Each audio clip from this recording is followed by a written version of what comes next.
Good morning class. तो आइए हम लोग सिपाही की माँ जो कि लिखा गया किसके द्वारा, मोहन राकेश के द्वारा, उसका आज हम लोग सारांश देंगे। सबसे पहले ध्यान दीजिए कि सिपाही की माँ जिसमें बहुत सारे पात्र है, जिसमें एक है बिस्नी। कौन है? बिस्नी, मुन्नी, कुंती, दीनू, एक लड़की, दो लड़की, एक लड़की, दो लड़की, मानक और ये आपका। आइए हम लोग सबसे पहले जानने का प्रयास करें कि मोहन राकेश जो लिखा है सिपाही की माँ, नाम सही आपको लग रहा है ना कि कोई ना कोई सिपाही है और उसकी माँ है और उसमें कुछ घटनाएं हो रही है क्या? ये ना उधर से ही। तो ध्यान दीजिएगा, सबसे पहले समझिए इसमें कि सिपाही की माँ, इसमें एक ऐसी कहानी है जब किसी के भी घर में एक लड़की होती है नहीं तो उसके सबसे ज्यादा जो चिंता रहती है उसके शादी का। किसका रहता है? शादी का। क्योंकि हम लोग अशिक्षित समाज से, कैसे समाज से हैं? अगर समाज शिक्षित हो, लोग पढ़े लिखे हो तब समझदारी आती है और नहीं तो समझदारी नहीं आती। जहाँ पे बच्चे की पढ़ने की उम्र होती है वहाँ पे सोचा जाता है शादी का, और जब शादी का उम्र होता है तो वहाँ पे खिलौने का सोचा जाता है। बात कर रहे हैं, ठीक है। तो ये सारी चीजें हैं। तो सिपाही की माँ जो है बाबू, एक ऐसे बाप कहो कि भाई कहो, जो कहना कहो, एक ऐसे भाई की कहानी है जो अपनी बहन की शादी के लिए चिंतित है और बहन के शादी के खातिर वह सैनिक में बहाल होता है, सिपाही में बहाल होता है। कौन में होता है? उसका मन नहीं रहता, उसकी माँ को मन नहीं रहता कि मेरा बेटा सिपाही बने, क्योंकि सिपाही का जो जीवन होता है खतरों से खाली नहीं होता है। कब उसकी मृत्यु हो जाए कोई पता। लेकिन वह भाई जो होता है वह क्या करता है, सिपाही में बहाली लेता है ताकि उसकी बहन को अच्छे से शादी हो सके। सिपाही में भर्ती तो हो जाता है। पहले प्रतिदिन पत्र लिखा करता था अपनी माँ को, लेकिन युद्ध छिड़ जाता है जिसके कारण, युद्ध में भाग लेने के कारण वह पत्र नहीं लिख पाता है और उसकी बहन जो है से बार बार पत्र का इंतजार करती है दरवाजे पर नहीं। और एक बार की घटना है कि बगल में एक लड़की का शादी होने वाला था तो वह बहुत चमकदार जो है से सब कुछ खरीदे हुए थे, तो वो माँ को भी बताती है लड़की। तो माँ कहती है कि तुम्हारा भाई भी बहुत सारे चीज लाएगा जो उसके पास अभी भी नहीं है। लेकिन कहानी कैसा जाता है आइए हम लोग देखते हैं सारांश के रूप में। देखिए सिपाही की माँ शीर्षक जो है एक एकांकी के, ठीक है, एकांकीकार मोहन राकेश द्वारा लिखित अंडे छिलके तथा अन एकांकी से ली गई। फिर से सुनिएगा, सिपाही की माँ शीर्षक जो है ये एक ऐसा है, एक प्रकार का एकांकी है। कौन चीज है? एकांकी। और मोहन राकेश ने लिखा था अंडे के छिलके, उसी से लिया गया। ठीक है। अब आप पूछेगा कि मोहन राकेश के द्वारा रचित सिपाही की माँ जो है से पाठ, एकांकी पाठ कहाँ से लिया गया है? इसमें क्या होता है कि एक माँ जिसका नाम है बिस्नी, क्या नाम है बुआ? बिस्नी, अपने एकमात्र बेटी जिसका नाम है मुन्नी, नाम याद करते चलिए। एकांकी में एक माँ है जिसका नाम है बिस्नी और उसकी एक बेटी है जिसका नाम क्या है? मुन्नी। मुन्नी की शादी के लिए पैसे के लिए परेशान। बिस्नी जो है, बिस्नी वह लगातार अपनी बेटी के शादी के लिए क्या है, पैसे के लिए परेशान है। और उसका बेटा है मात्र, उसका नाम है मानक। याद हो गया? तो बताइएगा माँ जो है उसका नाम क्या है इसमें? बिस्नी। माँ का नाम क्या है? बिस्नी। और उसकी बेटी का नाम क्या है? मुन्नी। और उसका भाई जो है बेटी उसके या बेटा जो है उसका क्या नाम है? मानक जो है से कमाने गया है, लेकिन लड़ाई में उसके मारे जाने का भी भय, क्योंकि लड़ाई है। लड़ाई में कौन मरेगा कोई जानता है क्या? इलेक्शन में कौन जीतेगा कोई पता है क्या? कोई पता नहीं है। जीत गया तो जय जय है, हार गया तो भी जय जय। ठीक है, हार गए तब भी ठीक है, जीत गए तब भी ठीक है। तो मोहन राकेश जो है क्या हुआ है, क्या हुआ है मोहन राकेश को? तो मोहन राकेश एक एकांकी कहानी के माध्यम से बताना चाहते हैं कि लड़ाई में उसके मारे जाने का भी भय। किसको मारे जाने का? मानक। ठीक है। मोहन राकेश की मार्मिक रचना में एकांकी माने मैंने समझाया कि ऐसी कहानी जिसका जीवन बिल्कुल एकांकी माने एकांत से भरा होता है, जिसमें बहुत सारे चीज तो सोचती है लेकिन किसी को बता नहीं पाती है। अपन दर्दवा किसको बताई है? ऐसे ना सुना? पति को एक पत्नी रो रो कर बताती है ना कि जब तू ही ठीक न हो तो हम केकरा अपन दर्द बताए।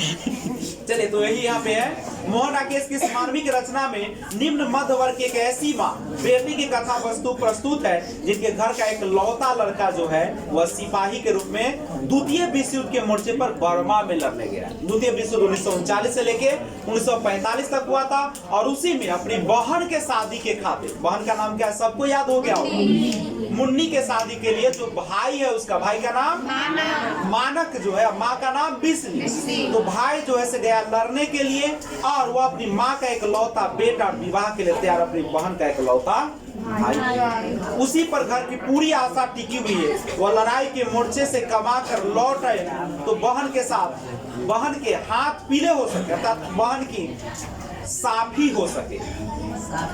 कला वैसा वाला साफी है, साफी का मतलब विवाह होता है, हाथ पीले कर देना का मतलब होता है शादी कर देना। वह लड़ाई के मोर्चे पर कमा कर लौटेगा, यहाँ पे इच्छा है कि हम कमा कर लौटेंगे तो हम अपनी बहन के हाथ पीले कर देंगे और सारे सुखों से उसे ला देंगे। लेकिन क्या पता, माँ एक देहाती भोली स्त्री है, वह यह भी नहीं जानती कि बर्मा उसके गांव से कितना दूर है और लड़ाई कैसी है और किनसे है और किस लिए हो रही। उनका अंजाम ऐसा भी हो सकता है कि सब कुछ खत्म हो जाए, ऐसा वह सोच भी नहीं सकती। माने भोली भाली है, उसको कोई पता नहीं कि लड़ाई झगड़ा में क्या होता है। वो सोच रही दिन रात कि उसका बेटा कमा कर आएगा, कहीं ऐसा ना हो कि बेटा ही न रहे और सब सपनों क्या हो जाए, समाप्त हो जाए। लेकिन माँ को अपने बेटे के चिट्ठी का इंतजार दिन रात रहता है। लेकिन उसकी माँ जो है क्या करती है, हमेशा सोचती रहती है कि उसका बेटा जरूर पत्र लिखेगा, शायद वो किसी न किसी चीज में क्या होगा अभी व्यस्त हो। लेकिन माँ को अपने बेटे के चिट्ठी का इंतजार दिन रात रहता है। लेकिन माँ को बेटे का चिट्ठी भी प्राप्त नहीं होता और सपने में बिस्नी को मानक दिखाई देता है। बिस्नी को कौन दिखाई देता है, मतलब उसका कौन बेटा। वह उससे बातचीत करती है, किससे बातचीत करती है, ठीक है। और क्या वह खुश रहेगी अभी देखिएगा। उसके बाद वह बुरी तरह घायल और बताता है कि दुश्मन उसके पीछे लगा है। बिस्नी उसे लेटने को कहती है पर वह पानी मांगता है। तभी वहाँ एक सिपाही आता है और वह उसे मरा हुआ बताता है। यह सुनकर बिस्नी सहम जाती है, लेकिन तभी मानक कहता है कि मैं मरा नहीं हूँ। तो वह सिपाही मानव को मारने की बात करता है, लेकिन बिस्नी कहती है मैं इसकी माँ हूँ और इससे मरने नहीं दूंगा, इसे मरने नहीं दूंगी। सिपाही मानव को बहसी तथा खूनी बताता है, लेकिन बिस्नी उसकी बात को नकार देती है और वह कहती है कि वह बुरी तरह घायल है और इसकी किसी से कोई दुश्मनी नहीं, इसलिए तू इसे मारने का विचार त्याग दे। ठीक है। जवाब में सिपाही कहता अगर मैं इसे नहीं मारूंगा तो यह मुझे मार देगा। बिस्नी विश्वास दिलाती है कि यह तुझे नहीं मारेगा।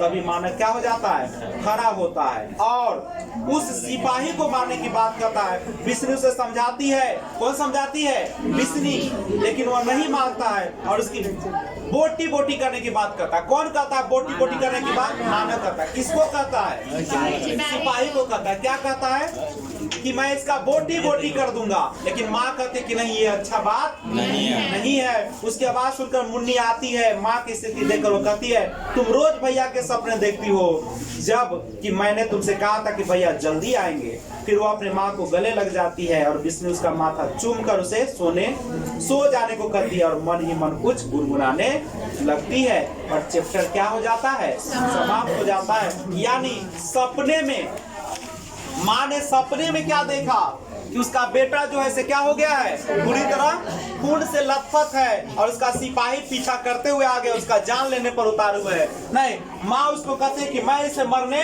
नहीं दूंगी क्योंकि अब मेरा बेटा है। वो कहता है कि नहीं अब बेटा ये जो है से कोई अच्छा इंसान नहीं है, बहसी है, नहीं न जाने कितने को मार कर आया और मुझे भी मार देगा। लेकिन माँ बहुत समझाती है, ठीक है। तब वो उदाहरण देती है कि तुम भी किसी का बेटे हो, अगर तुम्हारा भी यही हाल हुआ तो माँ क्या कहेगी, नहीं। और इसी पर कहानी क्या हो जाता है। लेकिन ये सपना था। उसके बाद उसकी बहन आ जाती है। बहन का क्या नाम है उसका, मुन्नी। मुन्नी माँ को समझाते हैं कि माँ तुम रोज भैया का सपना देखती हो, नहीं, और परेशान रहती हो, नहीं, भैया बहुत जल्दी आएंगे और तुम अब क्या करो, सो जाओ। और मुन्नी क्या करने लगती है, अब कुछ गुनगुनाने, मन ही मन गुनगुनाने लगती है और इस तरीके से कहानी क्या हो जाता है, समाप्त। तो ये सारांश है। क्या आप लोग सारांश अपने मन से नहीं लिख पाएंगे? अगर इस कहानी को, एकांकी को अगर 2-4 बार पढ़िएगा तो आपको खुद क्या हो जाएगा, पता हो जाएगा और लिख दीजिएगा। तो सारांश लिख लीजिएगा। तो आज इतना ही, बेस्ट ऑफ लक।